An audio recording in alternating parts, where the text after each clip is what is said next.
good afternoon. It's nice to meet you. My name's Anton Potgieter. I'm the JALT Director of Treasury, and with us today is Gabriela Schmidt, also the conference chair, who is going to be helping with this panel. And so Gabriela and I are going to be introducing the three speakers. On the left-hand side is Dr. Kathryn Jones, coming from Wales.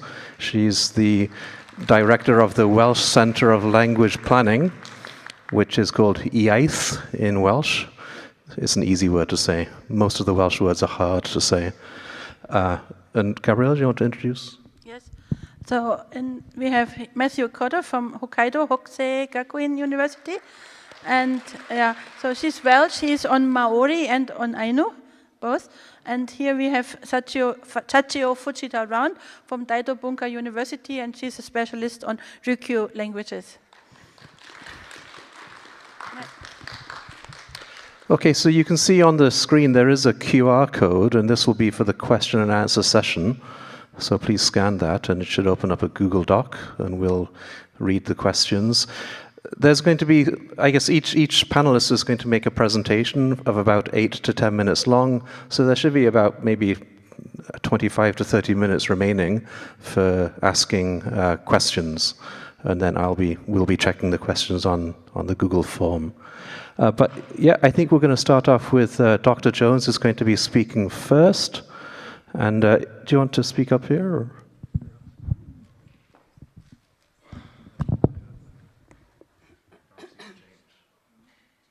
Yes, he needs to change the slides, I think. Okay, Darcy, could you? Okay. Okay.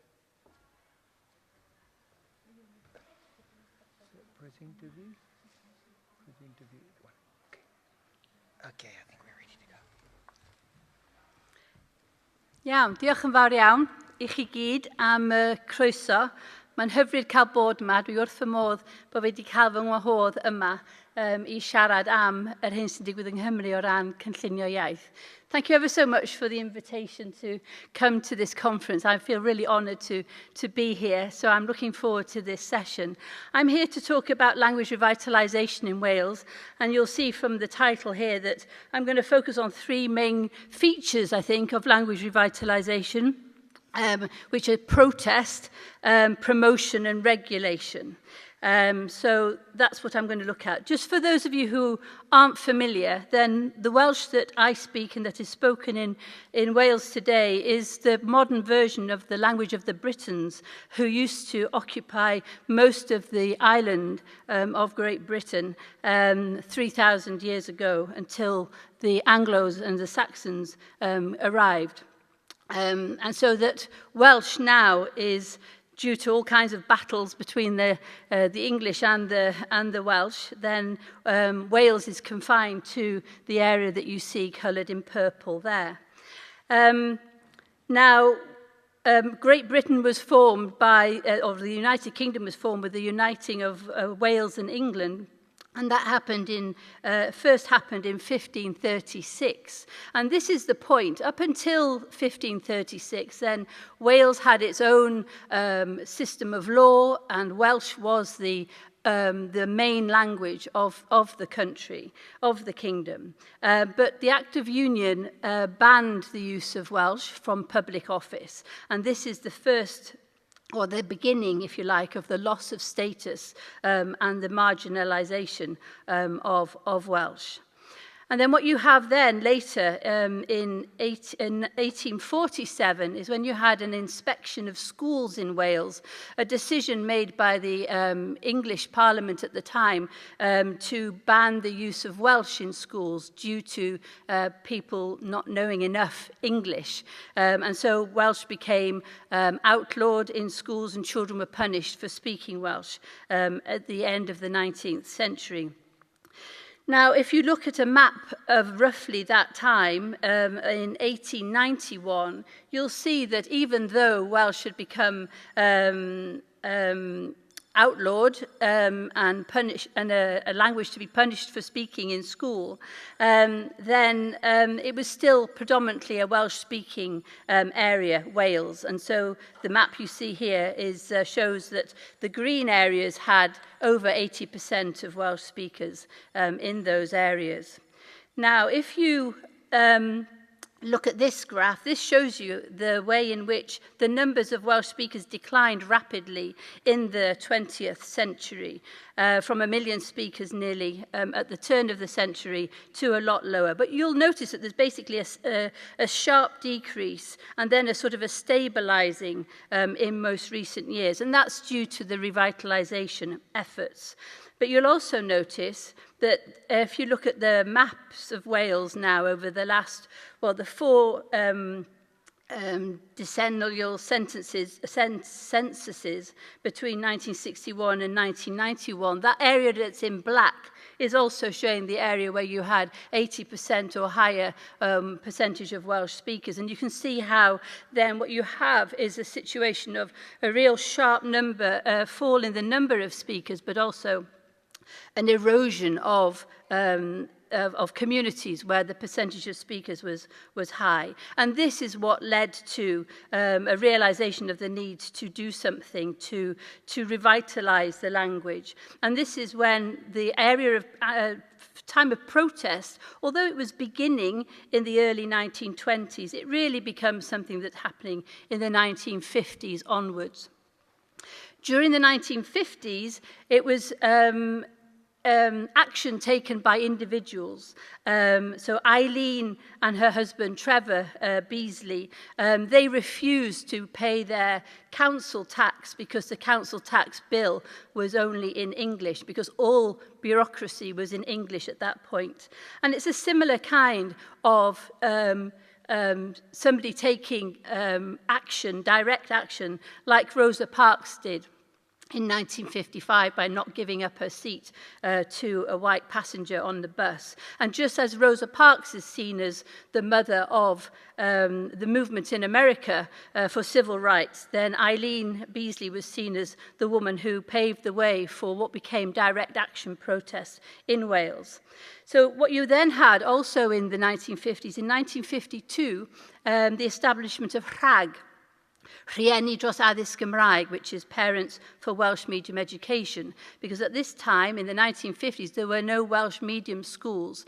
And so RHAG was the organisation that was protesting and petitioning for the opening of some Welsh medium schools. And the first ones were opened in the 1950s. But each school that was opened was due to battle, protest, and action by parents. The main momentum, if you like, for protest was in 1962, when Saunders Lewis, a very well-known poet and playwright and dramatist, gave a public lecture on the BBC broadcast, where he was predicting the end of the language by the end of the century unless there was immediate direct action. And so that led to the establishment of Cymdeithas yr Iaith Gymraeg, the Welsh Society, Welsh Language Society. They started with protests. The picture there is one of the post office, where they were putting posters over the post office, because the post office didn't recognise Welsh names for streets or addresses. And this picture here is of the road sign campaign, which was started in the 60s, where all road signs were in English, so they were pulled down and graffitied, and that was a big campaign by Cymdeithas yr Iaith Gymraeg.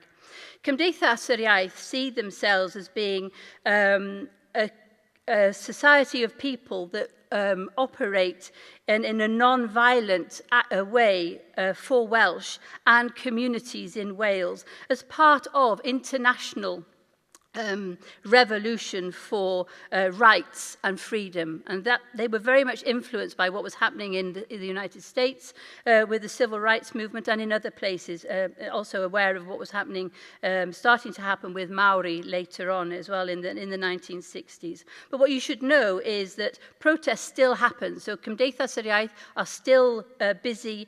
those pictures I just added are recent demonstrations, and people tend to join when they're at university as students and then to continue to be involved. And it's all about getting better rights for Welsh speakers. This is a bit of my history now, personally. This map here is one from the most recent census. And I grew up in a very small village called Nantglyn in the northeast of Wales. Now this area has about 30 to 50% Welsh speakers, but in the 1960s, I was born in 1963, in the 1960s there was about at least 80% of the village were Welsh speaking. And I happened to go to a school, because we were all Welsh speakers, then even though it wasn't a Welsh medium school, our curriculum was a mixture of Welsh and English. And I was very lucky that the first Welsh high school, the Welsh medium high school, the first in Wales and the only one that was open in 1960s, and when I joined it in 1973, was just about 7 miles down the road from me. So I've been very lucky to have grown up in an area of a Welsh-speaking area and able to have Welsh medium education during all of my primary and secondary school education. Then I think the other feature about what's happening in Wales in terms of language revitalization is the promotion of the language. And I think we can talk about this phase starting in 1993. 1993 saw the Welsh Language Act of that year, which was about promoting the Welsh language and gave some status to Welsh. This act created the Welsh Language Board. And I don't know if you can read on the screen, but you can see one of the first duties of the Welsh Language Board was to promote and facilitate the use of Welsh. And they did that in many areas, which I'll say a little bit about that in a moment. 1983 was also the year when my organisation, IAITH, the Welsh Centre for Language Planning, was also created. And we were created by one of the local authorities in Wales in order to respond to the needs of this act. And so what IAITH was involved in doing was promoting Welsh language, developing bilingualism in organisations, and to support people who are working in the profession.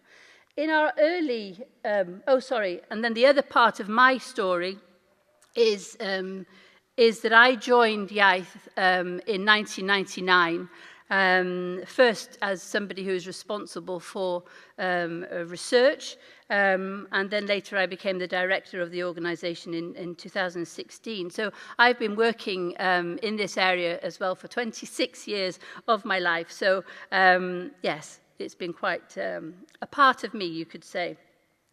So, yeah, I was going to say then that in terms of IAITH and the Welsh Centre for Language Planning, in the early years, a lot of our work was about trying to understand what is bilingualism, what is language planning, and looking to other countries for inspiration. And that includes the work that was happening in New Zealand at the time with the Māori, with the Koanga for childcare, and the way in which the older generation and the younger generation were learning from each other.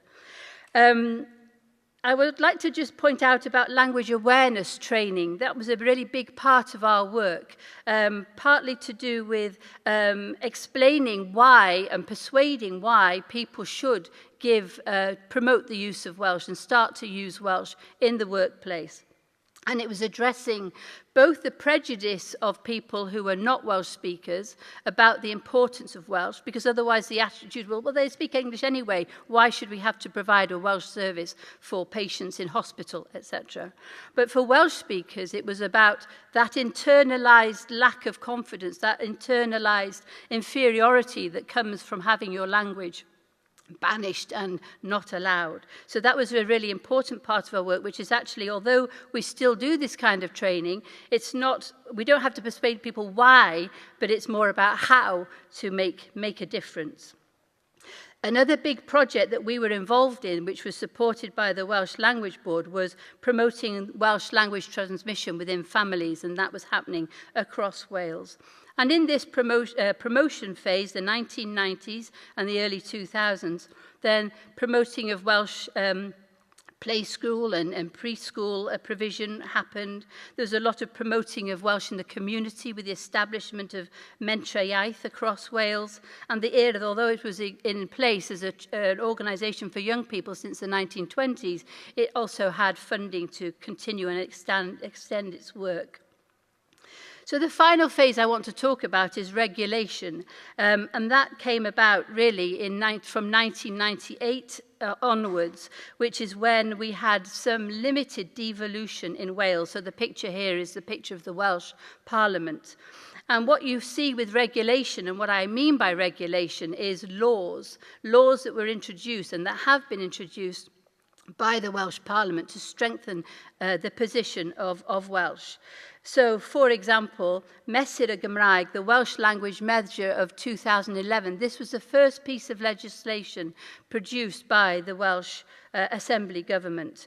And this improved on the Language Act of 1993, established a commissioner for the Welsh language instead of a language board, which gave rights to Welsh. And you can see, I don't know if you can see on the screen there, but it gave Welsh official status in Wales for the first time, and also freedom for people to use Welsh without interference. This was because colleagues who may be speaking together in Welsh, there were examples of them being punished or sacked by their bosses for speaking Welsh at work, things like that. And because that was still a prejudice that was happening, then this legislation was part of that. This legislation also makes it necessary for the Welsh Government, for ministers, to have a plan, a strategy for promoting the use of Welsh. And so this is a copy now of the current strategy, where the aim is to increase the number of speakers to 1 million by 2050, and to increase the percentage of people who use Welsh on a daily basis, and double that from 10% to 20%. This strategy is quite a comprehensive strategy. We've had several strategies in the past, and this is the most comprehensive one. And what you'll see is there's an emphasis under theme 1 on increasing the number of Welsh speakers, with the use of education as the main way of doing that and transmission within the family. And then the second theme is about increasing the use of Welsh. And there's a focus here on increasing the use of Welsh in the workplace, use in the community, and so on. And then the third theme is about that underpinning of the conditions that you need for that to happen. So that's why now you'll see, if you look at the current percentages of Welsh speakers, if you look at this graph, it has essentially stabilised the situation of Welsh. This graph shows you the population according to age. And so what you see is that much bigger spike in the beginning, which represents children of school age. At primary, preschool, primary and high school. So that's what the change has made for me. Have I got 1 more minute? If I've got 1 more minute, and they look like they're kind of nodding, then I think what I'd like to say in summary then is you can see a real shift that's happened in Wales, particularly since 1993. And into the more recent situation. So we've got a shift in the way that we talk about Welsh. Instead of battling, we're talking about normalising the use of the language. Instead of protecting a unique language, there's a focus on promoting multilingualism. And instead of a focus on nationalist ideologies, it's more about inclusive pluralism. And Welsh, instead of being a very much peripheral dependence, because we have some powers of our own, then it's about governance, the governance of Wales. And instead of language being a divisive issue, then it's very much one that all political parties support. So language is now integral, and it's claiming to be special, to be an equal opportunities matter. And we don't have to justify it culturally like we used to. It's more about the socio-economic reason for doing things through the medium of Welsh as well as English. And so education is central, it continues to be central, but the way we think about language planning is much more holistic now. And also, rather than just the focus on the public sector, there's a marketing of economic skills in the private sector and the voluntary sector as well.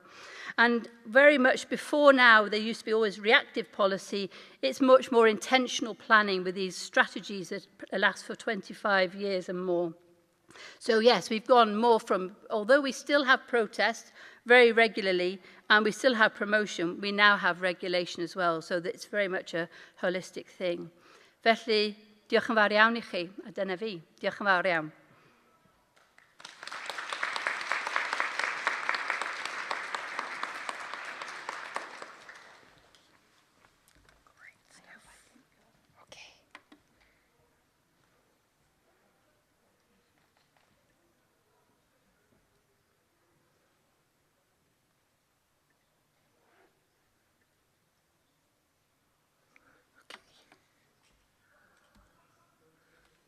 Tēnā koutou, tēnā koutou, tēnā koutou katoa. Ko tarana ki te maunga, ko waikare marama te wana, ko Ngāti Mutunga me te Aotearoa ngā iwi, ko Paul tuku matua, ko Lorraine tuku whaia, ko Ahoe tūnei, ko Matakota tuku ingoa. Tēnā koutou, kia ora mai tātou katoa. Iran krapte, mat kota se koro kurehe am, uamikiri ana. Because that was just a quick introduction of where I'm from in New Zealand and a very short intro in Ainu so that you could hear the two languages that I'll be talking about today. I've been told I've got 10 minutes. I'm going to put the timer on. I'm going to be moving really quickly, so try and keep up with me. So a little bit, I really want to talk just a tiny little bit about myself. It's not a topic I like talking about, but I think sometimes when you go to conferences and you say, why does this person have that stance? Or why does this guy have that opinion? Or what are their experiences? I think it's kind of good to know a little bit about their background. So these are my Māori roots. From my great-grandmother's was 100% Māori, a full Māori.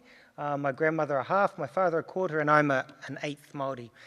In New Zealand, we don't have the blood quantum, so also in Māoridom as well. So if you whakapapa Māori, which means if you have Māori heritage, you are Māori, whether you like it or not.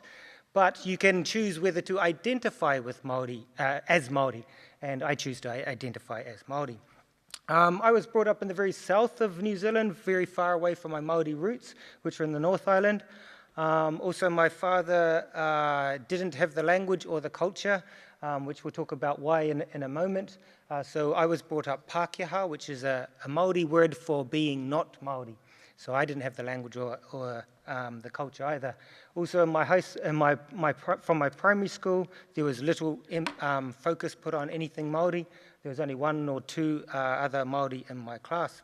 It wasn't until university where I kind of really got into my Māori side and found out this is a part of me that had been missing for most of my life, and I majored in Māori studies along with some other things, and then came to Japan in 1999. And to make a very long story short, these are the related subjects that I teach now around Indigenous studies in 2 different universities and a junior college. I also am part of a Māori performance group called Kapahaka. This is a Japanese performance group. Our name is called Ngahoe Whā, and we put on performances and share our culture with Japanese around Japan when we can. Okay, enough about me. We're going to do a speed history lesson now, and this is going to be really fast. Gosh, that took 2 minutes about me. So, as you all know, or may not know, that Polynesians were traveling around this Polynesian triangle for thousands and thousands of years, and finally went to, the last place to visit was New Zealand, and Polynesians became Māori people there. And Māori came to New Zealand on purpose and went back and forward quite a lot, and that was and it wasn't by mistake, which the colonizers will try to lead you to believe. If you don't believe me, please believe Disney, because they made a movie about it. So a lot of things happened through the colonization, with the English coming to, with the British coming to New Zealand. But to make a very long story short, Māori, we fought for our rights for quite a long time, but we're finally defeated in the land wars from the 1840s to the 1860s.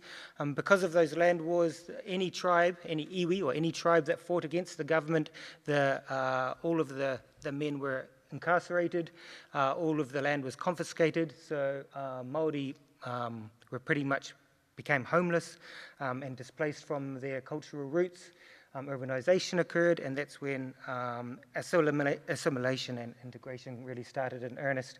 So there's a huge loss in culture and language, for the main part due to the land loss. You can see the land loss up there on the right. That was only 80 years.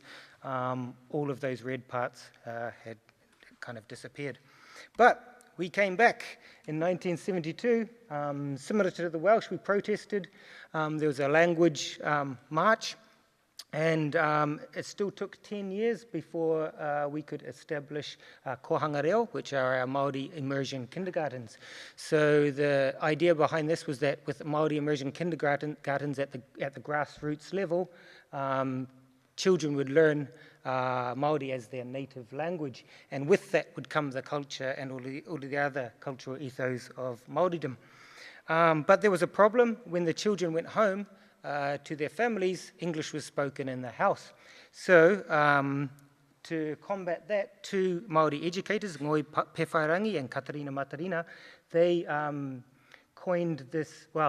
they made a educational tool called Te Atarangi, and it was actually taken from the silent method that was used in France. And this conversation tool used these Cuisenaire rods. You could use them as sentence structure, diagrams, many ways you could use the rods, and it was total immersion, so there's no English, which was kind of similar to how children would learn. Whānau-based, so family-based, so it took away a lot of the, we say in Māori, whakamā, which is a shame of not knowing your own language, because it was non-threatening and within a group based, and mistakes were encouraged. And the focus was on communication. So from building on the success of the kohanga reo kindergartens, primary schools and intermediate schools were made, called kura kaupapa, and then on top of that, wharekura secondary school immersion schools. And one other different one was called kura iwi. Iwi means tribe. So some of the iwi, some of the tribes wanted to make their own schools, immersion schools, and they were run and implemented by the tribe. So that meant that the tribe could manage and operate the school and bring all the educational philosophies of the tribe and culture with it. And now in New Zealand, you can actually, depending on the courses that you register for, there are 3 universities where you can go through pretty much all of your university degree in Te Reo Māori, in the Māori language.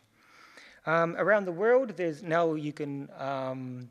are many places where you can make contact with the Māori language and learn the Māori language. We have Māori TV, Māori radio.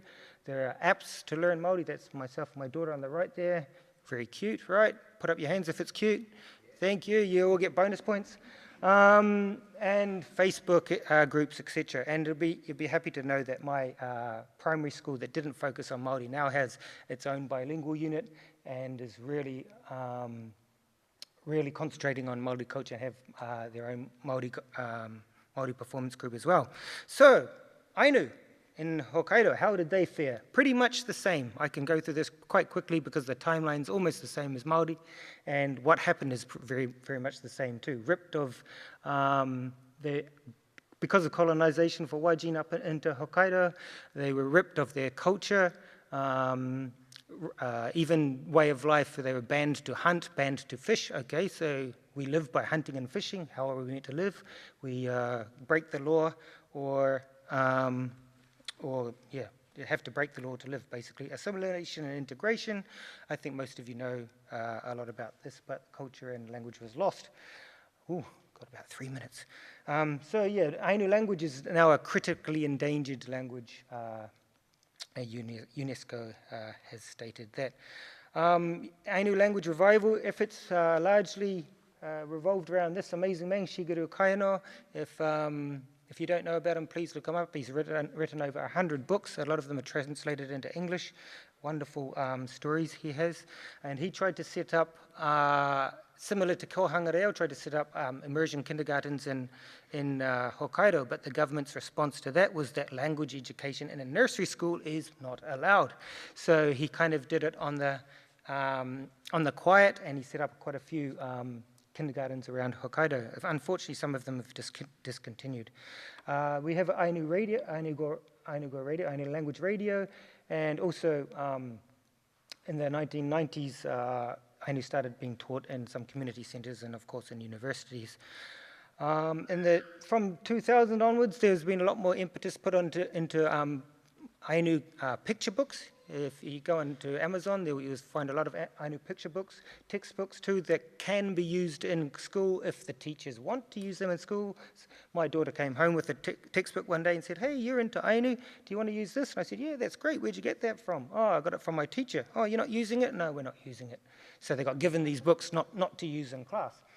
There's a lot of young Ainu now who are really proud of their identity, and they're really grabbing the bull by the horns and taking to like online technology, etc., using YouTube, social media to start Ainu classes.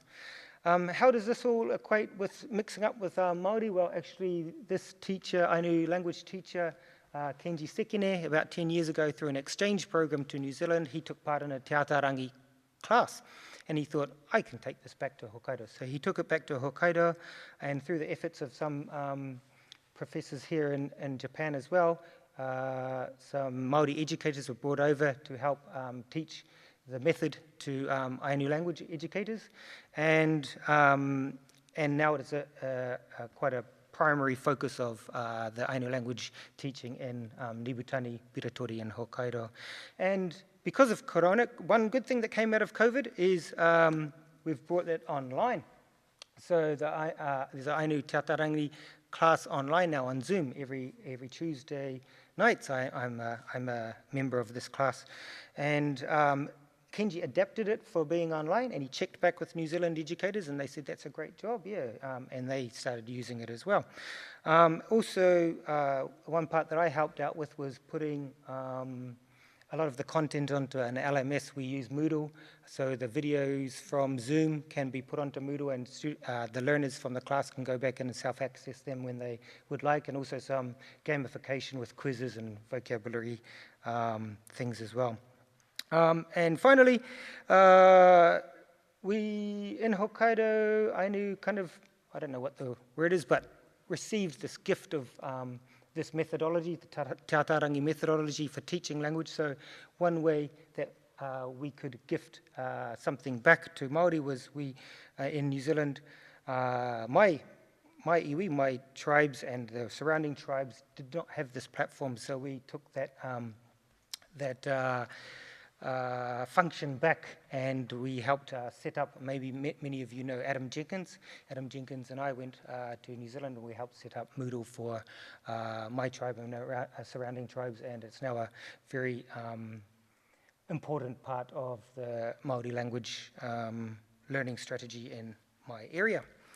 Okay, so there's thousands of references.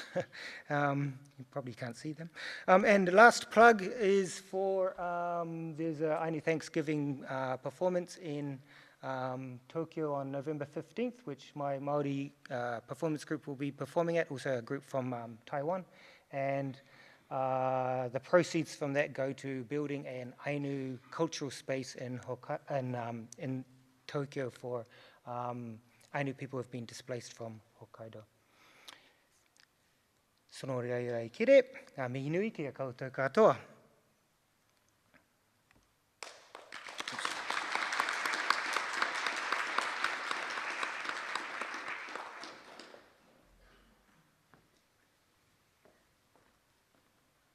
Oh, whoops, that's the old one. Sorry. That's it. We'll go back.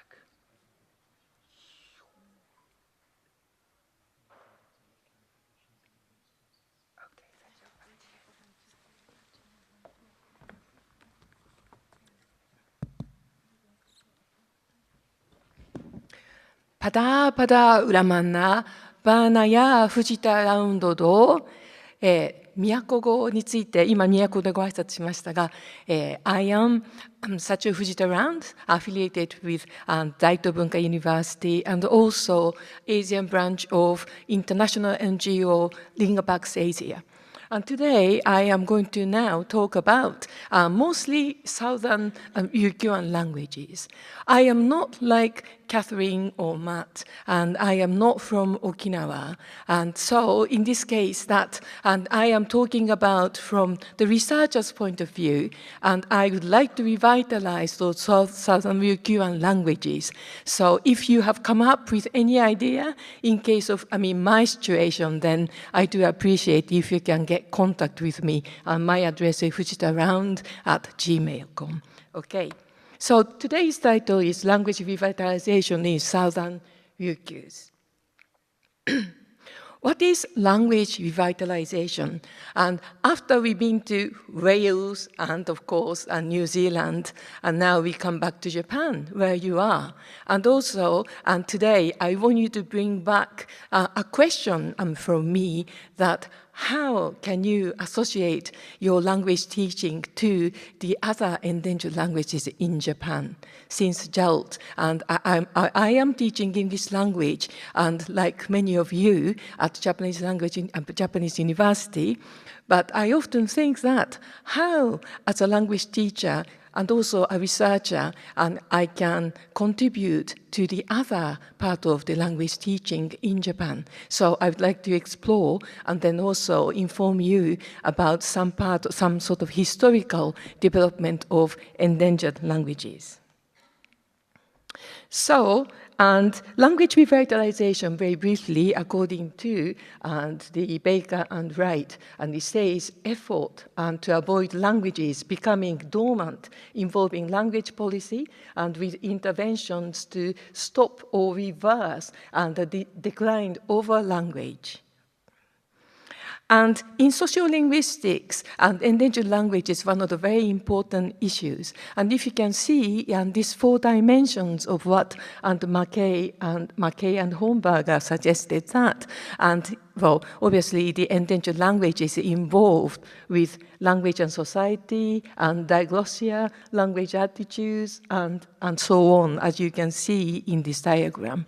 Endangered language is very common all over the world, and so as Japan. So it is, there are 8 endangered languages according to UNESCO 2009, and announced that there are 8 endangered languages exist in Japan. So you're going to see in this presentation.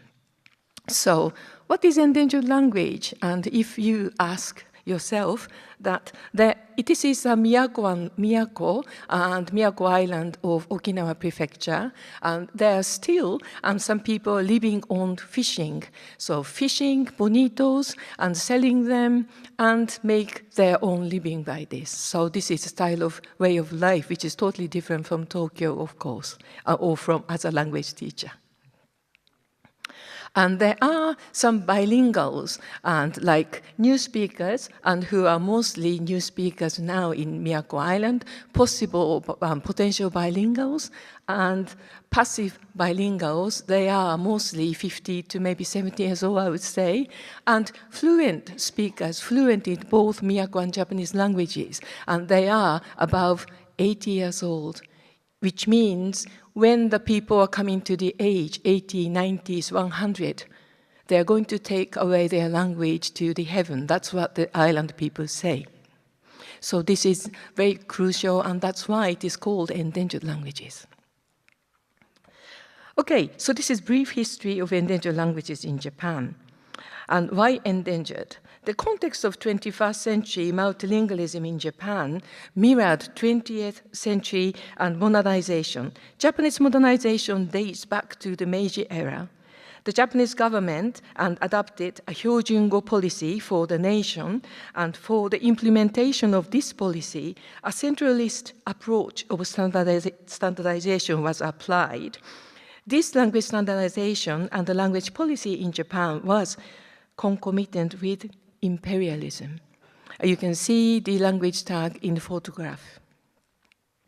And after the Second World War, in the post-war, and under the U.S. control, and Okinawa has been the U.S. control from 1945 until 1972, and there was a negative school campaign, the Hyojun Koreiko, encouraged the use of the standardized Japanese language movement within Okinawa Prefecture in 1950s and 1960s. That is when in Wales, in Kathryn's story, that the Welsh people make a lot of protests. But in Ryukyu people, they are still very confused under US control. And then the compulsory education teachers, they led to bring in this policy that the students have to acquire beautiful, correct Japanese after they return to Japan. That's what they are thinking about for the children's future.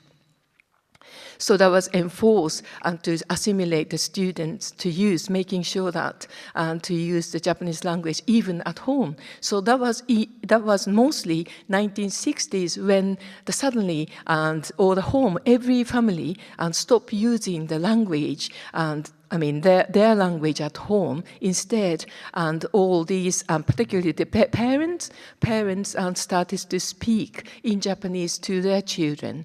But unfortunately, the grandparents cannot manage to speak in Japanese all the time, so there's quite a mixture there at home. So this is the result. And language shift happened. This is an example of Hisamatsu community in Miyako Island. In 1964, when this Nakama Toyokichi and my informant, and he actually interviewed 1,000 family halls as a sort of responsible leader of the community, that the language they spoken was Miyakoan language entirely. But 60 years later, and of course now that turned into the shift happened, and then all the families are speaking in Japanese, apart from the elderly people. So this is geography just to remind you where the Miyako and also Southern Islands are. And obviously, this is sort of the broad and the map, and there are 8 endangered languages earlier I mentioned by UNESCO in 2009. And you can see the map from the top, as Matt explained, and about Ainu just now. So Ainu language on top in Hokkaido, and the next Hachijo, which is belonging to Tokyo Metropolitan Municipal. And the other 6 languages are Ryukyuan languages, except one language, which is Amami, belongs to Kagoshima Prefecture.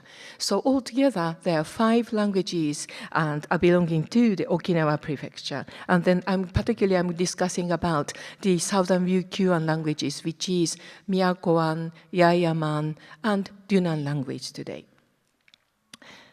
Okay. So importance of documenting the linguistic data of the endangered languages is beyond question. However, linguistic documentation should be followed or accompanied by an understanding of how to use the language system in real life. That, because I am a sociolinguistic researcher myself, therefore I sort of take a different position from the linguist. I am not interested in making a dictionary or grammar book, but instead I try to encourage the community people to use the language at home, at school, and also in the community. So my sociolinguistic research goal is not to document the linguistic system, but rather to document and collaborate with speakers to revitalize endangered language and maintain bilingualism in the communities. So today, I would like to introduce 5 sort of practices which I did over 13 years. I started to make a research about these Ryukyuan languages and endangered languages in 2012, and then since then, this is more like a trial, and I really try every effort to create the space and also the language resources and using their languages. And those Ryukyuan languages are spoken language, so it is very difficult to write as a kind of text, of course. And then within even taking Miyakoan language, there are 30 to 40 dialects of Miyakoan language. So you can imagine there is not a standardized Miyakoan language, but everybody has complained, oh, this is not quite right. From their point of view, it is almost impossible to make a written textbook. So I try my best all my best to make. And first, I did a collaboration with the other linguists. And then in Southern Ryukyus, for example, one example very briefly, that I created a picture book, which is the old folk tale, and then they written and did the island language, and then Japanese language and English. And I am the English translator here. I try to contextualize and about the cultural issue of the Ryukyuans. And then we so far published 4 books by the crowdfunding. We are working on the 5th book at the moment. And then so on. And I made a couple of children's games and game cards and so on. So this is the first effort. And second effort, and I am making, and I am collaborating with one junior high school teacher of one school in Miyako Island, and we do introduce 1 word a day, Miyakufutsu. So during the lunchtime, and we are going to, the students broadcast to introduce 1 word. And I write a script in Tokyo and send it over to the teacher by email, and then she's going to print it out and teach and how to read and to the students and who is going to read. Number 3, it's the video workshop, which I'm trying to do. And then I would like to show you the actual film which the student made last year and after this. So this kind of implementation is quite unique, but at the same time has not really tested or assessed, of course. So this is something we are trying to record and document together with, working with all the speakers of the languages in each island. So, we are making YouTube video platform called Live Multilingually Project. So, could you please access to this YouTube if you like? Then you can see 85 short videos. There are 3 longer videos introducing the communities and also the children and about the languages of 5 islands altogether. The recent one is language learning videos, new series of Yayaman video. Okay, so we are working very hard, but we still only cover 5 islands in Southern Ryukyu. At the same time, I collaborate with one linguist, Yanko linguist, to make an online dictionary as well. So we hopefully we can create such learning resources for the islanders. For them to participate at the same time for them to use. So we have to make good use of this online video when it is completed. Okay, so this is, sorry. And also, there are 2 free access papers that I was not able to explore to explain about what I really wanted to tell you. So there are 2 free access papers in English I have written for recently. So these are the papers you can access. This is the reference. And I'm going to show you this, thank you, but after this, I'm going to show you a video, if I may, for 1 minute. Thank you. Okay, so, very briefly, but Tandi Pukarasu, Shikaitu Mihayu, Alagu Fugarasa, those 3 thank yous from the Southern Ryukyus. Thank you very much. But I'm going to show you the video just now. How could I? Sorry. Yeah, please.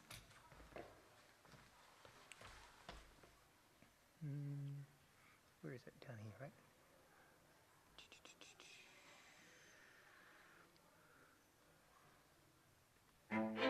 Putin kinu kinga atan. Kunu kinga sasamatanai nagami barasansiya. Yoi unyata ya sai kattiruna. Dami terashihiri. Kunu kia muranu kando. Katsimasanu. Ya. Ika sai kattiruna. Dami terashihiri. Kachimasanu kumaya anka dinagado.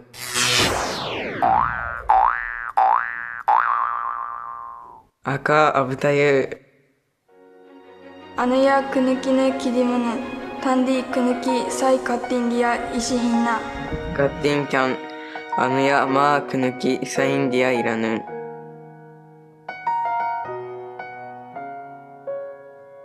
Tanteya naganui kia atarakiraritan.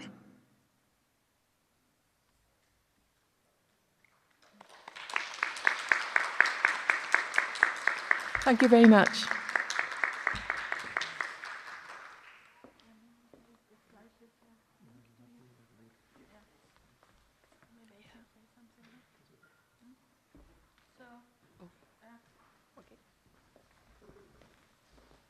We will show the slide. Yeah, this is the slide when you have some questions. So we heard four examples language, small languages, language revitalization, language and culture. And one thing is like standardized language on the one side, and then, how you say, natural languages? Sorry, it's artificial, is it? Yeah. So we have it from Welsh, which is kind of a success story, but a lot of hard work for many, many years. We see Ainu and we see Maori who tried hard to get it back, and we see Miyako and Southern Ryukyu, which is under a lot of pressure. And so it's standardized language and the small languages. How can we, what French said? Not to impose something. Promote. How can we promote small languages, historical languages, cultural languages, small languages to be more aware or part of our life? How can we coexist with plurilingualism, not only like French and German or Japanese, but with our home languages, with our cultural heritage languages, which are often marginalized, and they should get more, I think focus on it. So this would be one question maybe, or something to think about. Please ask your questions. Maybe, yeah. Okay. Do we have one? Okay. We do have one question. Sorry. Okay, so yeah, this is the question we've received so far. The public perception of the Maori outside New Zealand appears to be welcomed. How is it accepted in mainstream New Zealand? Māori language? Yep. Right. Yes, well, in New Zealand, it depends on, with everything, it usually depends on who you are, what kind of background you come from. Of course, there are people who don't want to learn the language at all. I didn't mention it in the history, but we have a document in New Zealand called Te Tiriti o Waitangi, the Treaty of Waitangi. It was signed between the Crown and many of the Māori chiefs to look after Māori taonga, which means treasures, but treasures can be language and culture as well. So actually all schools in New Zealand have to teach some sort of Māori language and culture, but it depends on the school. So, of course, when I was young, there was not much taught in my school. So people's perceptions in my area where I was brought up of having to learn Māori language are kind of zero. But that's changed now. And things are changing again. There was a big push for Māori language to be learned in schools. But now with the new government, I hate to say that they're not really pro-Māori. So a lot of the good work that's been done over the last century or so looks like it's going to be undone a little. So we're, trying to get them out, if we can. This isn't a political speech, but yeah. Well, good luck with that. So we have another question. How can English teachers help with language revitalization? Would anybody like to address this? Okay. Yeah, thank you. Thank you for this very good question. Well, first of all, since one of the plenary speech of JALT this year is about intercultural communication. So as a language teacher, I suppose if you can extend your perspective of the languages and understand the diversity of languages, and also interculturally how the students can benefit getting to know all these diverse languages, apart from English, of course, apart from the other main languages. So I think this kind of opportunity, for example, in this panel, that you actually learned or you are informed by quite totally new idea, I think. Therefore, this is a really good opportunity, and that's how you can bring back to your classroom, I hope. Thank you. Thank you. And yeah, we do have another question. Maybe this is a question that Kathryn can address. It is wonderful that Welsh has made a resurgence. Do you think that similar methods can be applied for Scotland with Gaelic? Scotland have signs in Gaelic and schools in the mainland. However, there appears to be complications with the islands in agreeing to language promotion. So yeah, Scotland. Yeah, good question. I think in some ways what's happening in Scotland also mirrors what's happened in Wales. You might know that Scotland is in the process of having a new Languages Act, which is going to be similar in some ways to the Welsh language measure of 2011, and moving towards more regulation and better promotion for Gaelic. I think, and their current Language Act, Gaelic Language Act of 2005, is very similar to the 1993 Welsh Language Act. It also created a Gaelic language board. So in some ways they mirrored, although the timeline isn't quite the same. But there is a real challenge, I think, recognised in Scotland of the Gaelic communities where most people speak Gaelic, of course, are the islands off the coast of Scotland. But often the attitudes there can be more negative towards maintaining the language, because again this emphasis on learning English has been, so there's quite a lot of that. So there's and I think there's been a lot of effort in terms of new speakers creating new Gaelic medium schools in Glasgow and other parts of Scotland. I think it's a challenge, isn't it, always, where who's in control of what's happening. And I think this is partly true in Wales. A lot of what Welsh seems to be successful in Wales has become a top-down, government-down approach rather than a community-up approach. And this is true in Wales, although we started as grassroots. And I think you see this tension with the Gaelic in Scotland, where resources are limited. And there really needs to be investment and support for people to do what they want with Gaelic in the islands, as well as in new communities where you've got migration of Gaelic speakers and new Gaelic speakers in relation to different schools, Gaelic medium schools. So ideally you have a situation that can support all of that. And on paper, their New Languages Act does seem to do that. But I would think there's a matter of resources and political will are important. So there are many similarities between the situation of Wales and Scotland, and I think it's always complicated.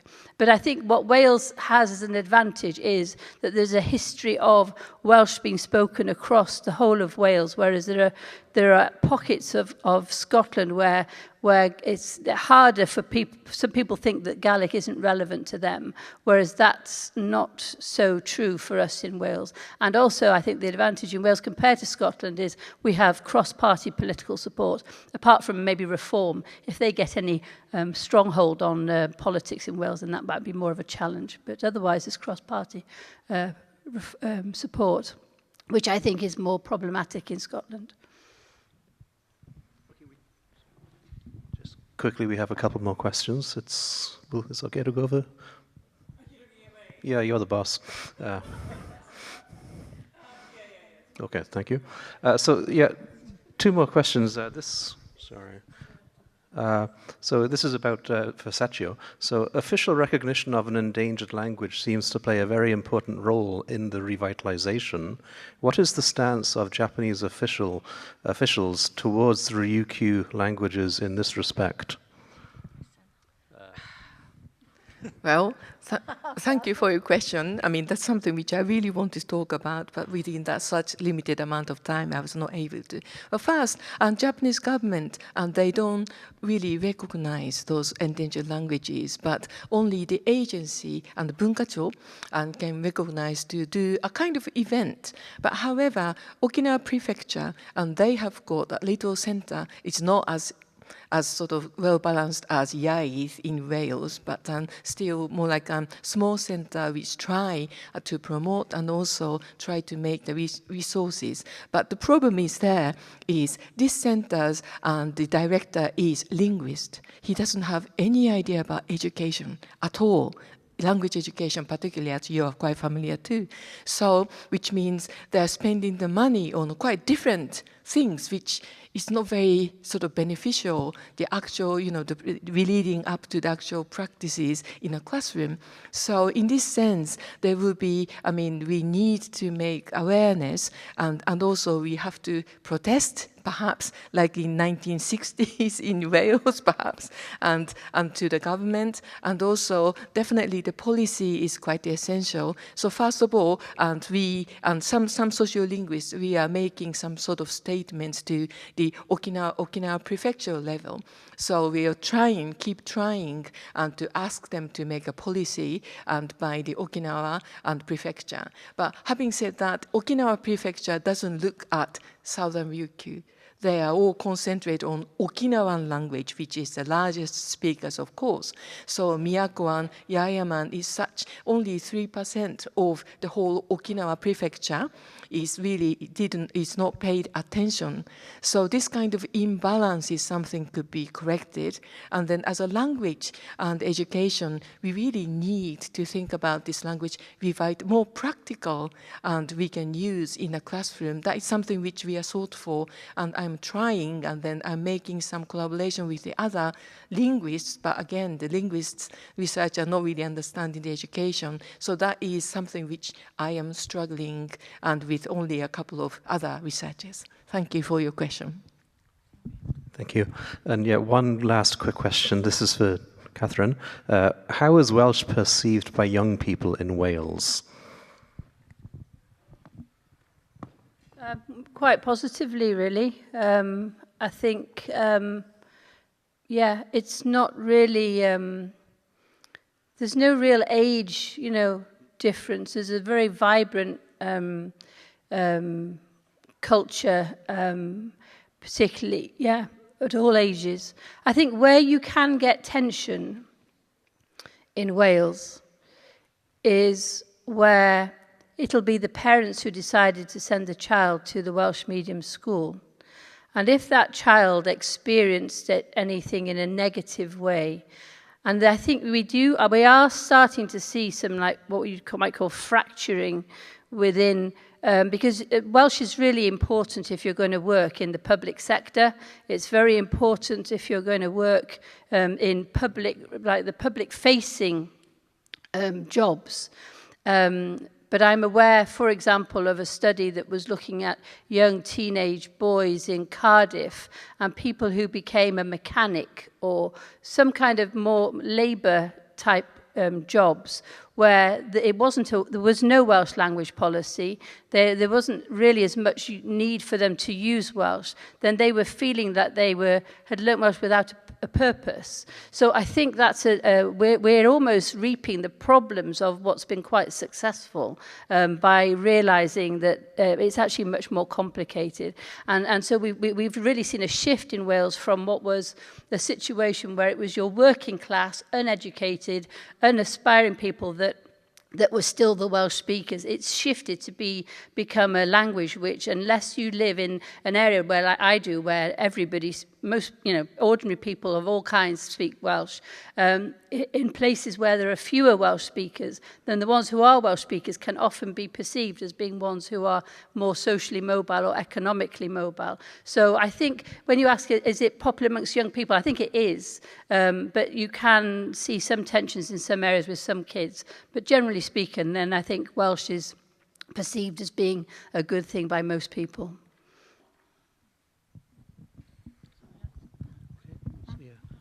So I think that was the end of the questions. So thank you very much.